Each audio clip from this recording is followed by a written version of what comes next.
Alors d'abord, je suis très heureux que Jean-Paul Fournier ait demandé à Véronique d'y aller. Parce que c'est quelqu'un qui le mérite, qui est fidèle à Jean-Paul Fournier depuis plus de 20 ans. Après l'échéance, il y a une échéance qui est juste avant et qui va déterminer un peu les victoires ou les défaites d'après, c'est la présidentielle. Mais vous pensez que c'est une bonne candidate C'est une excellente candidate. sur cette C'est première quelqu'un de circonscription. terrain. Et sur cette présidentielle, d'ailleurs, puisque vous en parlez, vous allez soutenir qui dans votre famille, les Républicains? Michel Barnier, je m'en cache pas. Comme le maire, M. Fournier. Mais c'est pas parce que le maire l'a choisi, je l'aurais quand même choisi. Pourquoi ? Pour deux raisons. Une qui va certainement vous plaire, l'autre peut-être moins à certains, et notamment à Hugo. La première, c'est que je les ai tous vus en petite réunion. Le seul qui a la stature d'homme d'État, qui a l'expérience, c'est Michel Barnier. La seconde, c'est que celui que j'aurais soutenu et qui s'est retiré est en duo avec Michel Barnier, c'est Laurent Wauquiez. Pourquoi vous auriez soutenu Laurent Wauquiez? J'adore Laurent Wauquiez. Malgré le fait qu'il a quand même des thèses plutôt de droite dure? Mais je suis un homme de droite dure. Mais Hugo l'a compris. Ça ne veut pas dire extrême droite, hein. Attention, ne confondez pas, ça a toujours été mes adversaires. Sur les derniers débats, Michel Barnier, on ne peut pas dire qu'il ait fait des grands écarts. Alors il paraît, j'ai pas vu les débats, mais il paraît. Demain, vous serez au Petit Parnasse? Mais bien sûr, Est-ce que Parfait. vous pensez qu'il peut remporter l'élection présidentielle ? il peut Michel remporter Barnier. la primaire. Après la présidentielle, il y a tellement Ça de va être compliqué facteurs qui pour la entrent en droite, jeu. non? Vous avez déjà un mec de droite à l'Élysée, non? Ah Pour te modérer. L'ancien ministre de Hollande, c'est un mec de droite? D'accord. Ah ben c'est ce que dit toute la gauche, non, Mais Hugo? c'est ce que dit la gauche. Oui. Vous avez une question? Oui. Allez-y, c'est l'heure J'ai de une la question. question d'Hugo. Courte.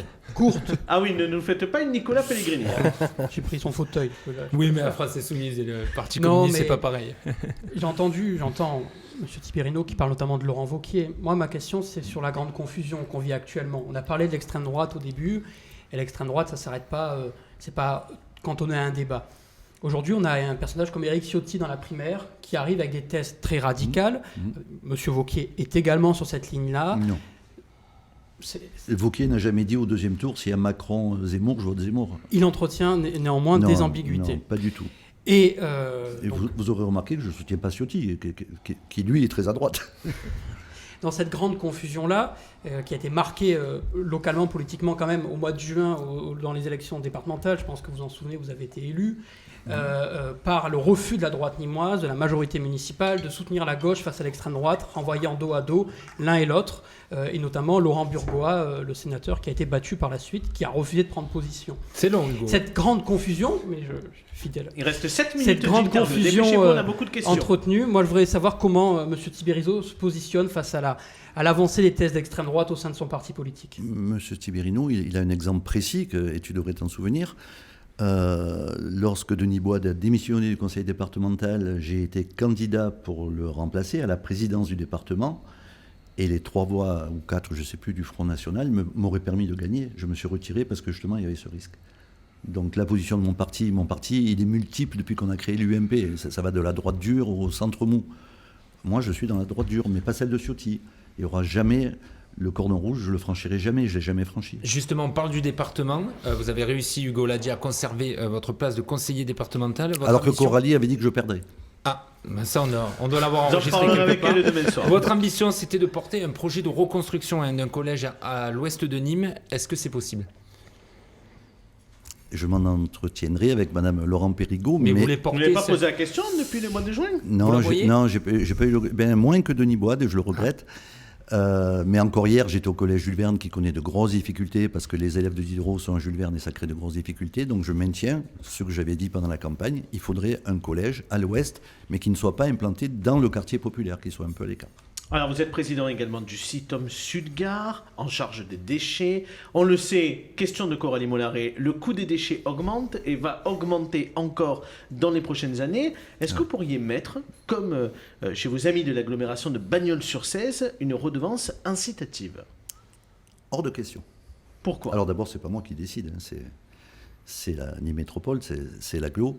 Mais justement, on n'est pas sur cette politique-là parce que toutes les expériences où ça a été mis en place, on a vu des effets collatéraux. C'est-à-dire le voisin qui jette ses poubelles dans le conteneur du voisin pour ne pas payer, les déchets sauvages qui grimpent. Mais on fait comment alors pour avoir moins de déchets, Monsieur Tiberino? Eh bien, c'est le travail que je mène avec mes collègues. C'est-à-dire, on fait beaucoup d'intervention dans les écoles, dans les immeubles, dans les quartiers populaires où la notion de tri... Où il n'y a pas de tri sélectif.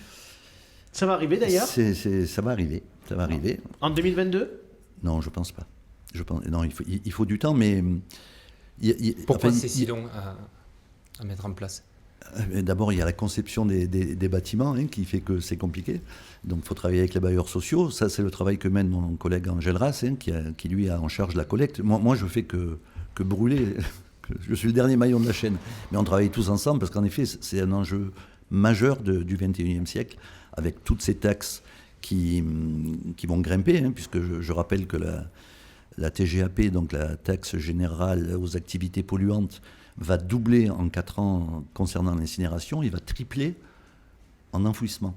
Donc ça veut dire que ça va coûter plus cher sur la facture des habitants de Nîmes Métropole. Ça va, alors, notre volonté, c'est que ça ne coûte pas plus cher. Donc, déjà, les habitants de Nîmes Métropole ont une chance. Nous sommes le CITOM est le seul à avoir un incinérateur.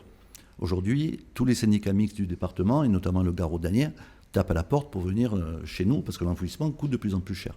Il y a un deuxième four ? Le deuxième four, c'est un engagement de campagne, il n'y aura pas de deuxième four. Donc, nous, il nous suffit l'incinérateur. S'il y avait un deuxième four, ça serait pour faire venir d'autres syndicats. Les autres régions, le nord du département, le Garo-Danien, ont refusé d'incinérer à l'époque.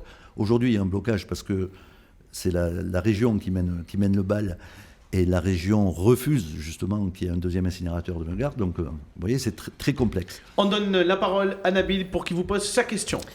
Monsieur Tibérino, vous avez évoqué l'épisode effectivement de votre candidature au département et vous n'avez pas franchi effectivement la ligne rouge. Je voulais revenir justement sur ceux qui l'ont franchi en la personne de Marc Tolel. Donc, est-ce que vous trouvez donc, qu'est-ce que vous en pensez de l'affaire Tolel et est-ce que vous trouvez, qu'est-ce que vous pensez de l'exclusion et du fait que le maire lui a enlevé ses délégations ? Alors, Marc Tolel reste un ami, comme j'ai des amis au Parti communiste, même au Front, j'ai des amis. On ne parle pas politique parce que sinon on se taperait dessus, mais j'ai des amis, chacun choisit. Donc Marc Tolel reste un ami. Jean-Paul Fournier a pris la bonne décision, bien évidemment. On ne pouvait pas Vous avez été déçu rester ensemble. Parce que quand on a un ami... Oui, mais alors justement, comme c'est un ami, je connais ses idées. Et plus d'une fois, je lui ai dit, Marc, tu devrais nous quitter et rejoindre d'autres personnes. Vous comprenez son choix d'aller vers Éric Zemmour ? On en parlait tout à l'heure dans le débat. Et ça correspond aux idées de Marc Tolel. Donc voilà, je respecte. Je combats, mais je respecte. Vous avez écrit à la préfète récemment, selon les informations toujours de Coralie Mollaret, pour ne plus compter l'incinération des déchets médicaux. Elle vous a répondu ? Non, toujours pas. Vous pouvez nous expliquer pourquoi vous ne voulez plus que l'on vous compte les déchets médicaux ? C'est que justement, nous on est au taquet au niveau... la préfecture nous autorise de brûler à l'incinérateur 110 000 tonnes. On y est aux 110 000 tonnes. Il y a quand même quelques communes qui veulent nous rejoindre et qu'on aimerait prendre. Or, la préfecture nous impose de brûler les déchets médicaux, et les déchets médicaux, c'est 5 000 tonnes par an. Donc, on aimerait qu'on continue à les brûler, bien sûr, mais que ça ne compte pas dans notre quota, ce qui nous permettrait de brûler 5 000 tonnes de plus et de gagner un peu de temps. Corentin, on dit un mot sur la politique des transports à l'agglomération rapidement, avant de poser la dernière question. C'était une promesse de campagne où on en est sur cette police des transports.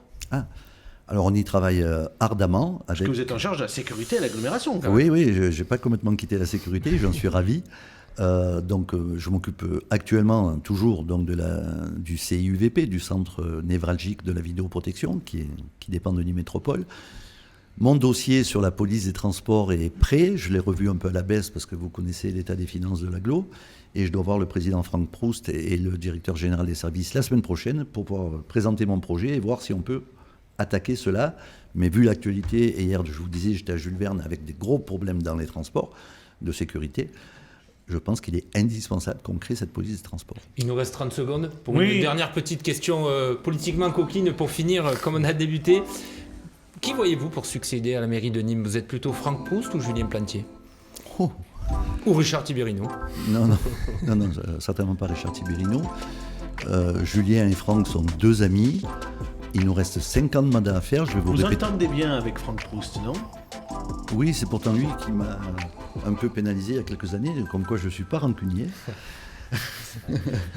Puisqu'il m'a enlevé la présidence du groupe qu'il a donné à Julien Plantier. Donc je pourrais en vouloir aux deux, j'en veux à aucun des deux. C'est un choix qu'ils ont fait, Mais pour les Nîmois, j'assure. pour l'avenir de votre ville. Alors, Quel serait le meilleur choix? je ne veux pas dire quel est le meilleur choix. D'abord, il y a 5 ans encore à franchir avec Jean-Paul Fournier. Bien sûr. Et la réponse de Jean-Paul Fournier, justement, qu'il a dit à tout le monde, hein, pas casser de là, arrêtez de penser à 2026, menons à bien les projets qu'on a Il a présentés quand même au dit Nîmois. qu'aujourd'hui... Mais je vais quand même répondre à votre question. C'est pas mon préféré, mais celui qui a le plus d'expérience, c'est Franck Proust.